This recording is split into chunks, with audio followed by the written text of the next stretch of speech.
وظیفہ اور دیتا ہوں پیسوں کے اعلان کے. آج کل لوگ بہت پریشان ہیں. ہر فرض نماز کے بعد 7 مرتبہ لإلاف قریشین پڑھ لیا کرو اور 7 مرتبہ سورہ کوثر پڑھ لیا کرو ہر فرض نماز کے بعد. دیکھو اللہ تعالیٰ کتنا دیتا ہے انشاءاللہ. ایک بات یہ. دوسرا کہ جب پیسے آپ گنو نا, جو پوٹلی ہوتی ہے نا جسے پیسہ رکھتے ہو 1 لاکھ روپیہ 2 لاکھ روپیہ, یا تمہارا دجالی کارڈ ہوتا ہے نا, دجالی کارڈ سمجھ گئے, MTNL کہتے ہیں کہ ATM کہتے ہیں, پتہ نہیں, وہ بچوں کے پاس ہوتا ہے. میں کہتا ابا آپ بھی رکھو. مجھے کیا ضرورت ہے بھائی, مجھے اس کی ضرورت نہیں ہے, اپنی ضرورت اللہ پوری کر لیتا ہے. اس پر بھی 1 مرتبہ آپ انا آتے نا کل کو صرف پڑھ کے دم کر دو گے انشاءاللہ بینک میں سے پیسے ختم ہی نہیں ہوں گے انشاءاللہ. جب بھی پیسہ گنو نا, جیسے پیسہ گنتے اندر رکھتے ہیں, تو 1 مرتبہ سورہ کوثر پڑھ کے دم کر دو. بہت مجرب ہے, بہت مجرب. سلف صالحین کا معمول تھا. اور 3 نصیحتیں بات ختم کرتا ہوں. یعلم سرکم, تمہارے باطن کو اللہ جانتا ہے. وجہرکم, تمہارے ظاہر کو جانتا ہے.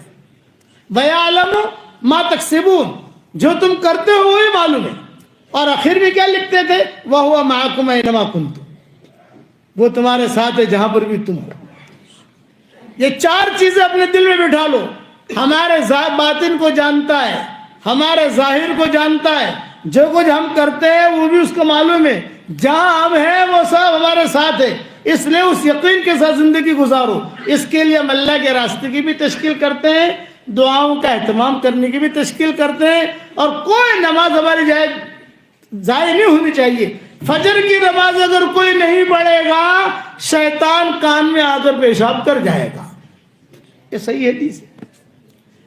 فجر کی نمازوں کا اہتمام کرو. ایک ساتھی تھا, مجھے کہتا تھا کہ مولوی صاحب جو ہے میں جب بھی جو ہے نا فجر کی نماز کے لیے قضا ہوتی ہے, کوئی مجھے یاد آئے نہ آئے, آپ مجھے یاد آتی ہو.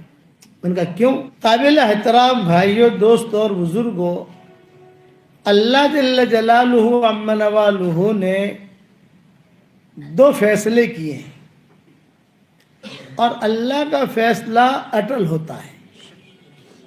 وَمَنْ أَصْدَقُ مِنَ اللَّهِ قِيلًا وَمَنْ أَصْدَقُ مِنَ اللَّهِ حَدِيثًا. اللہ کی بات تجربے کی بنیاد پر نہیں ہوتی. دنیا والوں کی باتیں تجربے کی بنیاد پر ہوتی ہے, اللہ کی بات اس کے علم کی بنیاد پر ہوتی ہے. ایک فیصلہ اللہ کا یہ ہے کہ دیندار کو اللہ کامیاب کرتے ہیں, چاہے غریب ہو, کمزور ہو, جھوپڑے میں رہتا ہو, دیندار ہے کہ کامیاب. دوسرا فیصلہ یہ کہ بے دین کو اللہ ناکام کرتے ہیں. یہ 2 چیزیں طے ہیں. دیندار یہ ہمیشہ کامیاب. اس کو قرآن میں کہا گیا, من عمل صالحا من ذکر او انثى وهو مؤمن فلنحيينه حیاتا طیبہ. جس نے بھلا کام کیا, مرد ہو یا عورت ہو, ایمان کی حالت میں کیا, اسلام کی حالت میں کیا, ہم اس کو پاکیزہ زندگی دیں گے.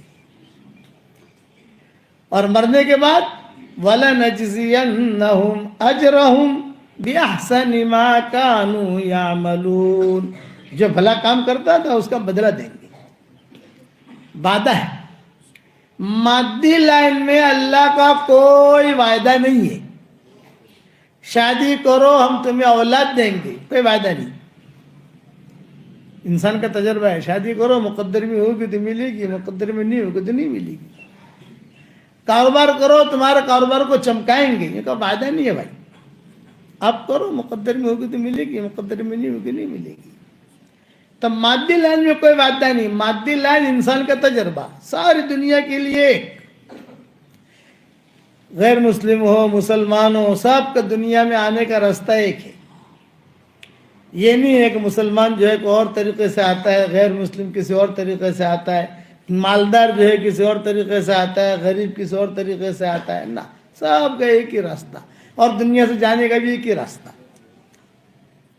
تو مادی لائن تو یہ اللہ نے چلائی. روحانی لائن میں اللہ وعدہ کرتے ہیں کہ 1 مرتبہ آدمی یہ دعا پڑھ لے, پڑھو میرے ساتھ, ربنا اغفر لی ولوالدی